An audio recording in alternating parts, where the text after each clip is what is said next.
All right. Hello, everybody, and welcome to the Artist on Purpose podcast. I'm your host, Allison Dunning, and we uplift artists and help them share their joy and all the amazing things that they do in the world. And I get to interview my good friend, Stephen Jones, the master of so many realms, the Floativerse being one of them. So tell us a little bit about yourself, Stephen. How did you get, do you like to go by Steve or you don't care? I really don't care. I know you as both. Yep. So Yep. Tell me how we have a lot of things in common, strangely, weirdly enough. Age, we both have a very similar degree. We both work in the amazing world of balloons as our primary income. Mm-hmm. So tell me, how did you get started in this? And did you start it because you fell into it, or was it a money-making avenue for you? It was definitely a fall into. It was absolutely like a weird discovery. Many, many years ago, when I was involved in my first marriage, my father-in-law at the time just called us up one day out of the blue on a Saturday and said, I was just at this Start Your Own Business Expo, and they had something there that I think you guys would really enjoy. And it turned out to be a stuffing machine. It turned out, so basically it create gifts where you put items inside of balloons and you gift them and everything. And that was the catalyst. Okay. That's where we started from. And of course it was very, mom and poppy, like we do stuff for our friends, and that was about it. And then one day my wife came home and said, oh, by the way, I signed us up for this convention. We're going to go to a convention. And I looked at the costs and I'm like, dear God, we're spending thousands and thousands of dollars and all we do is make piddling crap for our friends. What are we doing here? Right. And so, but she's like, well, look, it's a vacation. We'll do this, blah, blah, blah. We could write it off because it's for the business. And, so I, reluctantly agreed, not that I had a choice in the matter anyway. And then I walked in the door and my life was changed forever. Was that IBAC? It was. So International Balloon Arts Convention. Correct. Which at the time was the biggest convention for balloon people in the world. It was amazing. It was like beyond anything you could ever imagine. So so literally walked in the door and mind blown and changed forever. Yeah. Mm-hmm. And so did you get to sign up for classes, or were you just? Oh, well, I had already been. I mean, she signed me up. She did. So yeah, you were on the honeydew side. I absolutely was. And what was interesting is, so after that event, I met one particular artist there who took a class from that taught us how to make people out of balloons. Okay. Like full-size, life-size, well, larger than life-size people. The incredibly, ridiculously talented Christopher Horn. Okay. And who's basically out of England. And I immediately came home and started making my own balloon people. Because I'd always wanted to be a cartoonist when I was a kid. So this seemed like the next best thing. Right. At the time, I was working full-time for a retirement community. I was the activity director. Okay. So I convinced my bosses to start letting me build things for the retirement home so I could build my portfolio up. Right. And they would agree to cover my costs and everything else. Plus, I'd be allowed to do it while I was on the clock. So it worked out really, really well. So you actually had on-the-job training, literally. In a way, yes. Yeah. In a way. And of course, it was not, I could sell them the balloons at retail, right? They didn't ask to see the actual receipt, so I could sell the balloons to them at a retail price. So there was a small margin, but at the end of the day, I was using it to build my portfolio. Right. And then like anything, one day you get to a point where you're like, okay, I think it's time, and I can jump in and do this, and I never look back. Never looked back. What year was that when you started? You mean the first year of actual doing balloons? You touched a balloon for the first time outside of the stuff. It's almost 30 years ago. Almost 30 years. It was 2016. Yeah. Okay. When I started. Wouldn't have been 2016. Oh no, I'm sorry. 2006. 1996. Sorry, guys, I'm just very, very old. It was. You were not old, because then I would be old. No, you're right. Yeah. It was Yes, it was absolutely 1996. I don't know what I was thinking, because I was married in '95. Okay. That was when it was. Yeah, the first. The first, and the first. You're twisting life-size people, and basically. It was decor based. Oh, you were doing decor. It was decor based pieces. So you weren't really twisting. Well, the funny thing about it was that is kind of how I started. Okay. So like, with our business that we had, we were at a swap meet, and so she would make little stuffed gifts and things like that, and it's so embarrassing. No, it's not. No, it is. This is what these people need to know. It's terrifyingly embarrassing now. But what I would do is I would make balloon animals for kids, right, as a way to generate revenue at 25 cents a balloon. Ooh. And of course, Yeah. obviously not accounting for labor. And then on top of that, being like a complete idiot, like if a kid popped the balloon, I would give him another one. Of course you would. Yeah. And I remember there was one day in particular, 25 cents at a time, I made $52. And I thought, holy cow, I'm making all kinds of money. Right. No, you're not. And then I sat there, I just looked at minimum wage, and I went, oh my God, this isn't going to work at all. No. Thank goodness your cost of balloon at the time was maybe 2 cents a balloon. Mm-hmm. So you were kind of making... Well, as long as you weren't counting labor. Right. Labor was great. Yeah. But it was silly. But it's just one of those stupid things you do when you're younger. You know, you don't realize it. Everybody hits a point where it's like, oh crap, time is worth something. Yeah. And it's normally not until you start realizing that you're on the other side of it. Right. That you start to put that together. When you start putting it together. And then so you got into the decor side of the business. So for my listeners, the balloon world is a very big and yet small world. And so there are kind of two main sides of it. There's a twisting side and there's a decorator side. Mm-hmm. And then there are those of us, Stephen being one of them, where we meld the two together. Whatever you call yourself, sometimes I'm a stwacker, I'm a deco twister, I'm a whatever. I'll do both. So do you call yourself anything? I am actually credited with coining the term deco twister. Deco twister, yeah. Okay. So I do consider, even though I will admit I don't do nearly as much as I used to. Right. Most of my deco twisting now is technically with the linking balloons. Right, because you build giant sculptures now. Yeah. So moving forward, you've had a divorce from that relationship, and then you've moved into different things. And what was the transition from that beginning business to it being like you said, there's got to be a way to make money here, right? What was that transition like? Well, for me, it was a different path because, so you mentioned before, we both also have a background in audio video production. So I had gone to school for that. And what had happened for me was I had picked up an internship while in school with a watch and clock making organization of all things. Okay. A horology organization. I've never heard that word before. Which has nothing to do with prostitution. It's a study of time and timekeeping. Okay. And so there was an organization in Ohio that I worked for, and they would make videos, instructional videos, as to how to fix and repair clocks and watches. And you want to talk about some of the most exciting content ever. But for them, it was very important stuff because it was how they make their living. And when the guy that actually brought me in for the internship then informed me, well, there was more to it than this. I'm actually leaving. I was trying to find a replacement. So here you go. So I was able to leave my job at the retirement community and take on this role, make almost as much money as I made there, but with far less hours. Right. Which then allowed me to pursue the notion of, okay, now can I really spend that extra time on my business?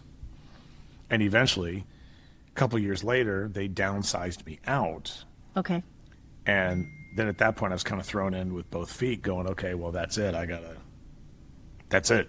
It's like, well, now's the time. So I kind of jumped in, but I felt a lot better about it because the other side of the coin is even though I was downsized out, it was only as a full-time employee. Right. They still kept me on as a subcontractor. Okay.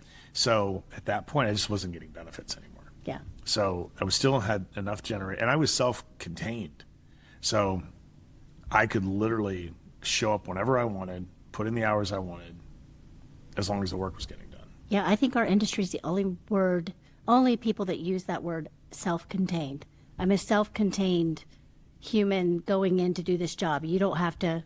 Yeah. Yeah, that's an interesting, I just have never heard anybody else use that in language because I use it all the time. I'm a self-contained performer. Yeah, you don't need to do anything for me. You don't need to bring me chairs. You don't need to do all that kind of stuff. So that's interesting. Yeah. All right, so you're spending more time working on the business, developing more. Your big deco twisting is starting to, were you already working with links? You were working with LOLs at the time, right? Yeah, it wasn't so much then. More back then, it was more the 260s, the twisting stuff. It wasn't until after I had started doing float, actually. And that started when? The float started in 2008. 2008, yeah. Started float in 2008, but in 2009, we actually had an artist from from the Netherlands, Guido Verhoef, Yep. come over to teach a master class in linking concepts. And what I had no idea, I mean, everything I'd ever seen done was on a massive scale, like huge installation pieces. And it seemed really impractical to me for what they were doing. But then in this master class, he showed several pieces that were still large and oversized, but they seemed like they were more manageable concepts, like things that I could actually sell. Right. And it changed my life. Again, there was another moment where my life was absolutely changed. And so I started playing with these, and I realized that, yes, it's the same concepts. Same concept. Linking balloons and twisting balloons are you're just making a series of bubbles. Yep. So it's a matter of how big the bubbles are and the ratio between the bubbles, and that's what creates the pieces. And that's when, and then rarely now do I ever twist anything in that regard, because Right. I pretty much, if I can't do it in links, I almost find a reason not to do it. Right. So I went to Balloon World and met Guido down there, and that's when I was introduced to the linking balloons as well. I want to say Balloon Camp. That's the name of it. Balloon Camp. Did you ever go to Balloon Camp down Yep, in Las Vegas? I did. Yeah. Okay, we probably passed each other, didn't know I each other. did. Yeah, that's when I was introduced initially to Guido and that amazing world of linking balloons. So, yeah. All right, so Balloon Designers became a company when? Well, so when I was in Cincinnati, it was a different company name. And then I moved to Seattle. I followed another woman. Yeah. Sorry. I told you no. Thank you. Okay. So I was involved in another relationship, and she got a job with Amazon Corporate, Okay. which is, based in Seattle. And I told her, I said, look, you've been very supportive of me and everything else if you get this job. Because for her, working for Amazon was like playing for the Yankees. Right. It was like the biggest possible job you could get in her particular field. So I said I'd relocate, and I did. And about a year after that, we were done. Yeah. So I stayed. And yeah, I mean, the financial opportunities in that whole Pacific Northwest region are huge because you have such a massive tech, Yeah. foundation. You've got T-Mobile is 15 minutes from my shop. The Microsoft corporate headquarters, which has approximately 120-something buildings on it, is 25 minutes from my shop. That's crazy. The Amazon corporate headquarters are about 30 minutes from my shop, to say nothing of the Starbucks headquarters and all these other companies that are all there. Yep. And on a fun side note, if you're a fan of Twin Peaks, if you've ever Which seen I have seen Twin Peaks, yes. the Big Ed's Gas Farm, the gas station on Yeah. the show, is my shop. Oh, is it? It is, yeah. That's cool. Yeah, that is my workshop. All right, I'll have to watch it again, even though it was kind of a traumatizing show. Oh, I mean, absolutely, yeah. But if I'm not mistaken, at the first 30, if you just watch the first episode, like about 30 minutes in, That's when you see it. you'll see the shop. And Yeah. it's pretty funny. And we get every day. Every day? Every day people show up taking pictures. Oh, that's cool. Not does once it, have they ever bought a damn thing. I know, darn it. Does it still look like that gas station or no? Well, in a way. I mean, they had a And facade you know on it. that's another revenue stream you could like mark it in on, right? No, it's really not. And it's very funny, too, because I've seen similar reports. Like, for example, the show Portlandia Yep. is all based on real places, right?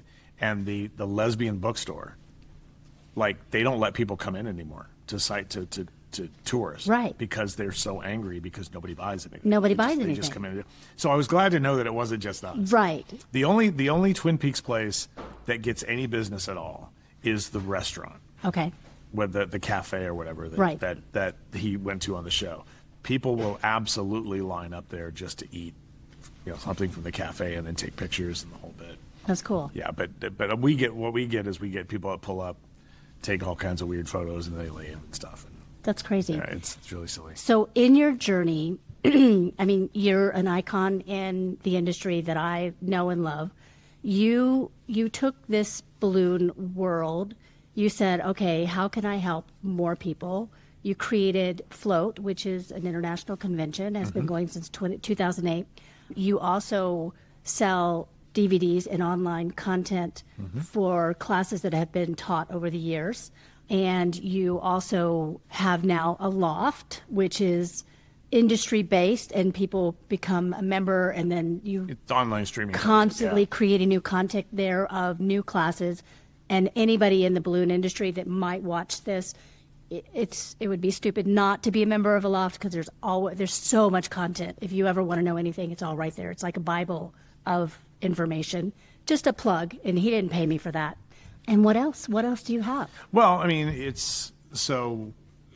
all started, well, it started because again, with the IV background, right? Yeah. It started with area deco video, which is what we used to be called. And then eventually that evolved into a loft because I had so much content from the older days. But I also worked with a lot of other talented artists that were also world-renowned talent. And so the idea was it shouldn't just be me, it should be, all these other people, because that way you get a much broader connection. That's the problem with, in my opinion, that's the problem with most online content nowadays. Right. Because you see, the one person wants to be the expert. And so you're not really signing up for a program, you're signing up to a personality. Right. And so, a lot of the content that's out there now is just pillaged and pilfered off other people. And in fact, we've seen so many of our content that's been, somebody joins our membership and then all of a sudden, all of our recipes and all of our stuff starts showing up on their feed. Right. So again, I would much rather share the love with more talented people that present different perspectives, different options, different ways of looking at things, rather than everything supposedly just from me. Right. Because again, my scale is very limited. I tell people all the time, if people want me to teach classes, I'm really limited to just a couple of topics. Because even though I could teach virtually anything, I consider myself truly an expert in one or two different topics. Right. And so in that regard, I mean, could I teach a beginner? Sure, I could teach a beginner class. Of course. That's no problem at all. But if you want me to come in and teach a class that we're like, I'm going to kill it, well, then we're looking at one or two topics. Right. Yeah. Yeah, I can understand that. So what would you tell new people, young or old, that, I mean, the reason why I started this podcast was because I'm an artist. I mean, I consider myself an artist. My main medium is balloons. But I'm very involved in my art community in a huge way. And I see that supporting each other and uplifting each other and helping people to realize that you do not have to be a starving artist. When you're a kiddo and you want to be an artist for a living, everybody says, oh, you'll never make any money at that. What a horrible message to tell people when we see art everywhere, literally everywhere we see art in the making of everything. So what would you tell a new person in either coming into the balloon industry or coming in being an artist to help them believe in themselves and trust the process? I mean, I don't know. Do you have any thoughts on that? Well, it's interesting because I honestly don't consider myself as much an artist. I don't. I mean, don't get me wrong. I know that I've made some pretty impressive pieces, but at the same time, it's always been for a paying client. Right. You know what I mean? It's not, well, that's not entirely That's true. That's making money doing art, though. That's true. Yeah. Well, I had a very interesting conversation once with an industry legend named Bill McFadden. Yep. And I hope this isn't completely contradictory to what you're trying to talk about. It could be. It probably is. But I was very, very young. I'd been doing balloons for a couple of years. And Bill McFadden is the grizzled old veteran who, I mean, he did every balloon that was in Disney World in Florida, he did. He had a contract every single day, 365 days a year for 125 Mickey ear latex balloons. Okay. Every year. And they would come in every day and tie them off to all the lights on Main Street. Right. That was it. That gig alone was like almost $60,000 a year, and that was decades ago. Yeah. So that was a lot of money. Bill McFadden he made this in St. Petersburg. They had a Wendy's, and they were launching the pita.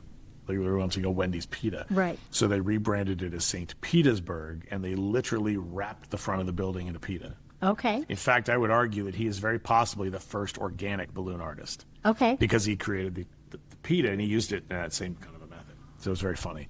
But I was telling him, I said, I'm very, very excited. And he said, why? And I said, because I can't believe I'm getting paid to make art. And he looked at me and he said, do you really think you're an artist? And I went, no. and his response was, like, if you were an artist, you could just make whatever you want and people would buy it. That's not true, though. Well, right. But his argument was, you're not paid to be an artist, you're paid to be a decorator. And I went, okay, that's fair. Now, the good news is, though, is that now I do have clients that will literally say, I have $5,000. What can you make? What can you make, or what would you suggest with this theme? And that's how. In fact, that's how my most famous piece got made. And which one was your most The famous? Chuck Taylor tennis shoe. Oh yeah, the Chuck Taylor tennis shoe. Which is still to this day one of my greatest And accomplishments. it has been tried and tried and tried again in the industry.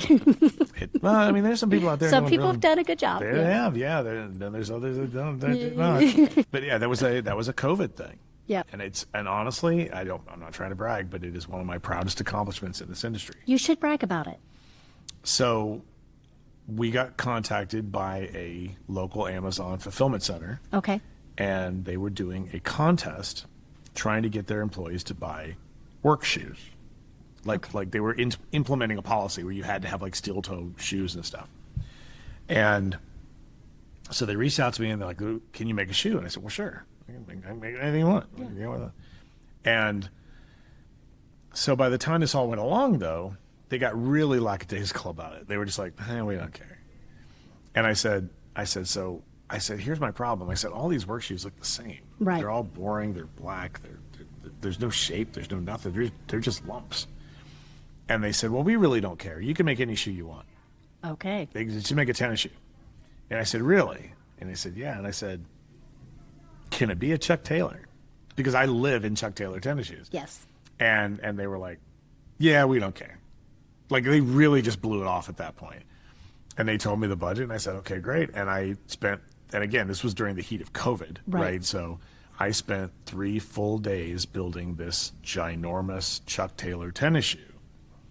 And then I walked in and we set it up. And within 24 hours, I'm getting phone calls from all over the world Bet you were, yes. from people because apparently it went viral within Amazon. And so I was getting calls from people all over the world. "Oh my God, how did you make that shoe?" And then the other nice thing about it was Amazon was at that point they really weren't doing it yet.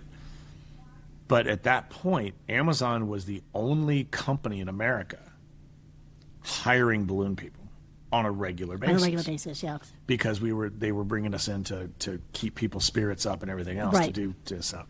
And I mean, I've had people tell me, it's like, your shoe saved my business. Yeah. Because what happened was, up until that point, they were just getting some garlands or they get bouquets, whatever. They didn't realize that there was so much more that could be done. And I remember another balloon artist reaching out to me at one point about a year later and saying that they did an assessment. They had no idea how many millions and millions of dollars they were now spending on balloons every year. And that's when things kind of started coming down. Yeah, well, I had some Amazon business in Colorado, so yeah, I mean, Yeah. I'm very grateful for that time. I don't do any Amazon anymore, though. So. No, well, and neither do I really. Yeah. I mean, we do Amazon corporate. Yeah. Because the corporate offices are not the same as the fulfillment centers. As the fulfillment centers, yeah. And it's funny because what we get told is in the Pacific Northwest, it's all about the environment. Right. And you and I both know that this whole concept of balloons are bad for the environment is actually a complete misnomer. Yes. With the latex biodegradable aspect. But it's clearly not about that, because if you walk in there's balloons everywhere. Yeah. It's their employees doing it. Yeah. So it has nothing to do with it. No. It's all about cost. It's all about they just don't want to spend the money on it. Right. And again, I'm okay with that. Just don't greenwash it. Right. Don't tell people, "Oh, it's bad." It's bad for the environment. Because all you're doing is hurting us. Yeah. But at the same time, I could never. They saved our asses. They saved all of us. COVID was hard for our industry. Yeah. And so the Amazon was the only big checks coming in. Yep. So I just like, okay. But the corporate offices are done through a catering company. Right. And so it's a totally different animal. So we don't have that problem. So what is your future? What do you have? And you don't have to share all of it because you're a famous human being in our industry, but do you have a plan for your decorating business? I mean, are you 5 years, 10 years? Because we're pretty, I think we're a year off an age from each other. So I think about those things. So I was just curious if you're thinking about those things. I wasn't really thinking about it much until very recently, because my incredibly talented and ridiculously underrated business partner, who Alexa Rivera, Yeah, who does Alexa. balloons, is leaving. Oh no! And She completes a lot of what you guys do. Yeah. because I tell people all the time, if you want it big and goofy, you talk to me, but if you want it to have taste, you talk to her. And so with her leaving, and she's literally leaving like next week, like next week's her I'm last so time. sorry. And as a small business in the state of Washington, it is ridiculously hard to have employees. Like, and I mean stupidly challenging to have employees. And so because we were partners, we were kind of, you get the occasional subcontract person to help you grunt stuff. Right. But so obviously the debate now is, do I keep going day to day or do I switch over to this event? Right. Full time. Right. Physically, there's no option. It's going to have to go to this event. But in the short term, what I'm probably going to do is just throttle back. We're not going to take on, every mom and pop that calls up with a party. It's now going to be like our corporate clients. And Right. So you're going to streamline who you're targeting marketing to and also who you're accepting. Mm-hmm. Yeah. Because you really, truly, it's not that we don't love the small pieces, but they're not paying the bills. No, they're not. And it's one thing when you have, when I have to come up with my salary and her salary, you take whatever you can get I know that well, yes. But now that, once that money is freed up and now I'm not obligated for that, I also don't have to work as hard. I don't have to generate as much money Right. in order to sustain myself and everything else. Of course, the other side of me thinks I should just put on my big boy pants and suck it up and figure out how I'm going to actually have a team working for me. But I just know that, like I said, it's compared to a lot of other states, it's ridiculously difficult to have the levels of it. I mean, minimum wage in Washington State is like $21 an hour. That's crazy. And that's and of course no one's. It's good that it's $21 an hour, but for a small business, It's devastating. hard, very Right. hard. Yeah. And then you have no protections. Right. And so what people don't necessarily realize is that I could train somebody for 3 months, as you well know. We could train somebody for 3 months. Well, that person, technically speaking, could now just walk right out the door and go sell 75% of what you're already offering in your business. Right. And so, and in the state of Washington, if you want them to have a non-compete, you have to pay them like 120 grand a year. Oh. And a non-compete in the state of Colorado doesn't actually exist. Yeah, right. I mean, I some mean, you states can you can sign it, but it won't hold up in won't court. hold up in court. So at that price point, you're like, no, I'm not going to pay somebody brand new that kind of money. It's just know. nuts. And so ideally, the other solution is to find another balloon person who simply doesn't want to do the business side of it anymore, but they just want to play with balloons. Right. That and I have actually had a couple conversations along those lines. Okay. You have a good resource through Float. Through I mean, Float, yeah. Yeah. I mean, that's nice, but at the same time, is that where I want to be? Yeah. Well, the good news is you don't have to know the answer right now. No, I and don't. Right. you don't know what tomorrow is going to bring, and you have built some amazing things. I mean, just in our industry to affect and have so many people interact with you and be a part of what you're doing. I know it comes with its huge amount of stress. And if it's not obvious, we are at Float. Today is the last day. Steve is here with his Float 2026. Hence the mess. Yeah. And so it's a big deal. I mean, in this industry to be a part of this. So I think, my just knowing you and having known you over the years, I truly believe that whichever way you decide to go, I know it'll just be organically moving in that direction, and it'll be good, right? I hope so. Because there's not an alternative. No, and the truth of the matter is, my business partner, actually, she brought this up some time ago. She said, at the end of the day, I look at you doing balloons and I look at you doing this event, and you're way more passionate about this event. Right. Which is now the largest, it's the IBAC. It's the largest one in the world now. And so she's right. I look at it now and I go, yeah, I really am much more passionate about this than I am my day-to-day operation. So now I really enjoy the idea that I have provided people the same opportunity that was provided to me those years ago when my life was changed.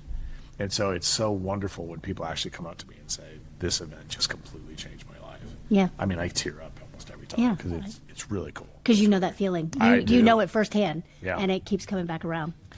It's really great. That's I really awesome. like it.